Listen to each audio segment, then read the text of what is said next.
ప్రభుత్వ రంగాన్ని బలిపెట్టడం అనేది జరుగుతుంది. అనేక సెక్టార్లలో జరిగింది. ఇప్పుడు విశాఖ ఉక్కు ఫ్యాక్టరీ పరిస్థితి కూడా అదే.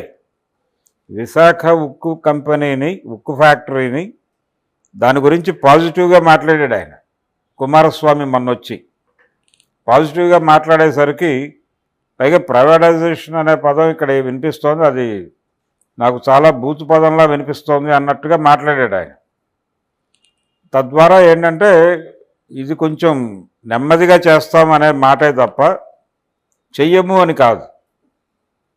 అంటే దాన్ని ముందు ఏం చేస్తారంటే శైలిలోకి నడిపిస్తారు. నడిపించి చంద్రబాబు నాయుడు గారి ఆవేదన ఏమిటి, ఎందుకు ఆయన అమిత్ షాని కలిశాడు అంటే, ఆ ఉక్కు ఫ్యాక్టరీ వెనకాల 15,000 ఎకరాల భూమి ఉంది. ఈ ఫ్యాక్టరీని, ఉక్కు ఫ్యాక్టరీని శైలిలోకి నడిపించి ఆ 15,000 ఎకరాలు ప్రభుత్వ అంటే రాష్ట్ర ప్రభుత్వ ఖాతాలోకి పట్టుకొస్తే వివిధ కార్పొరేట్ కంపెనీలకు అక్కడ కేటాయింపులు జరిపి నేను విశాఖని ఆర్థిక రాజధాని చేయాలనుకుంటున్నాను అని చెప్పిన మాటను నిలబెట్టుకున్నట్టుగా జనం ముందు నిలబడవచ్చు, కొంత ఉపాధి అవకాశాలు కల్పించవచ్చు అక్కడ.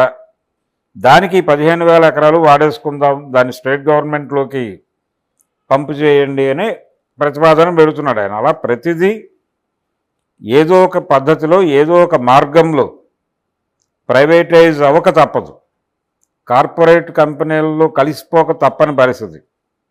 ప్రభుత్వ స్కూళ్ళలో ఎవరైనా చేరుస్తున్నారా ఇప్పుడు పిల్లల్ని? కార్పొరేట్ స్కూళ్ళకి కార్పొరేట్ స్కూళ్ళకి పంపిస్తే తప్ప చదువు రాదు అనే వాతావరణం తీసుకొచ్చేసారు. ఒకప్పుడు ఇలా లేదు.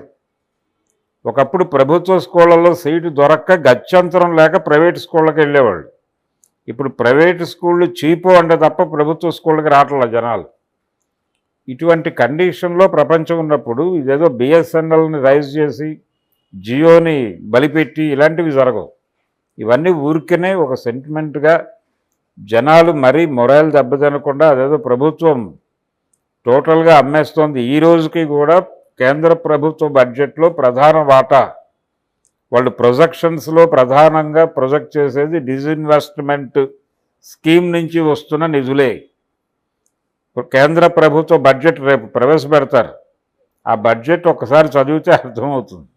దానిలో నిధుల సమీకరణలో ప్రధాన వాటాదారు డిజిన్వెస్ట్మెంట్ స్కీమే. అంటే ఆస్తులు అమ్మిన డబ్బులతోనే బడ్జెట్లు నడుపుతున్నారు. అది బీజేపీ ప్రభుత్వం కొత్తగా చేస్తోంది కాదు, కాంగ్రెస్ ప్రభుత్వం అదే చేసింది. అసలు ఈ పద్ధతికి కొబ్బరికాయ కొట్టిందే కాంగ్రెస్ ప్రభుత్వం. పివి నరసింహారావు గారు కొబ్బరికాయ కొట్టాడు. దాన్ని ఆ అడ్వైజ్ ఇచ్చినవాడు మన్మోహన్ సింగ్.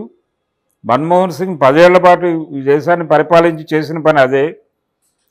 ప్రపంచానికి తెలియని విషయం ఏంటంటే, మర్చిపోయిన విషయం, చాలామందికి తెలిసింది, ఆయన world bank pensioner, world bank ఉద్యోగి మన్మోహన్ సింగ్. ఆయన ఈ దేశానికి ప్రధాని అయ్యాడు, 10 ఏళ్ళు నడిపాడు ఆయన.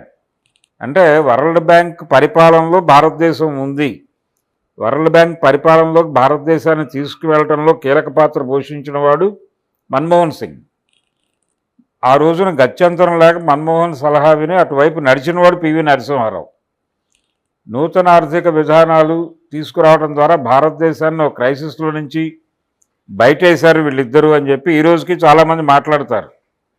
బయట వేయటం కాదా, వాళ్ళిద్దరూ చేసిన పని ఏంటంటే పబ్లిక్ సెక్టార్ని వీధిలో పెట్టారు. అంతకుముందు ప్రైవేట్ సెక్టారు, పబ్లిక్ సెక్టారు ఉండి మిశ్రమ ఆర్థిక వ్యవస్థ నడిచేది ఇక్కడ. ఈ మిశ్రమ ఆర్థిక వ్యవస్థ నుంచి దీన్ని ఒకవైపుకు నెట్టేసేటువంటి ప్రయత్నం, మార్కెట్ ఎకానమీలోకి నెట్టేయటం అనే ప్రోగ్రాం జరుగుతోంది. ఆ ప్రోగ్రాంకి జెండా ఎత్తినవాడు పివి నరసింహారావు. ఆ జెండా ఎత్తడానికి కారకుడు మన్మోహన్ సింగ్. దాన్ని ఉధృతంగా ముందుకు తీసుకెడుతోంది భారతీయ జనతా పార్టీ.